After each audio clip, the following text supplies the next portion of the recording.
Friends, நாளைக்கு Singapore போகிறதுனால அதுக்கு என்னென்ன பொருள் தேவையோ அதெல்லாம் வாங்கியிருக்கு. பாருங்கள் வீடியோ ஃபுல்லாக என்னென்ன பொருள் வாங்கியிருக்கேங்கிறத தெளிவாக காட்டுறேன். யார் யார் இந்த மாதிரி பொருள்லாம் வாங்கிட்டு போயிருக்குன்னு சொல்லி கமெண்ட் பண்ணுங்கள். மறக்காமல் நம்மளோட சேனலை ஃபாலோ பண்ணிக்கோங்க, சப்ஸ்கிரைப் பண்ணிக்கோங்க. பாருங்கள், ஃபஸ்ட்டு ஒரு சூட்கேஸ் வாங்கியிருக்கேன்.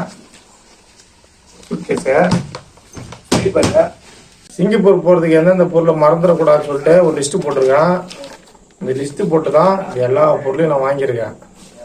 காட்டு சிவா, இதெல்லாம் டிக் பண்றதா இப்ப எடுத்து வைக்கும்போது பாத்துக்கலாம். ஒரு வழியா பேக் பண்ணி வச்சுங்க. ஆனா 30 கிலோக்கு மேல வரும்னு நினைக்கிறேன். நான் வெயிட் போட்டு காட்டுறேன் உங்களுக்கு.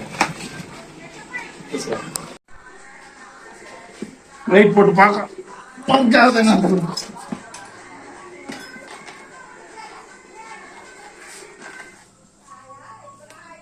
7 கிலோ நினைக்கிறேன்டா. 20-25 கிலோ தான் இருக்கும். இன்னும் வைக்கலாமா இந்த பொருள்? இன்னும் என்ன வைக்க போறீங்க? அவன் அங்க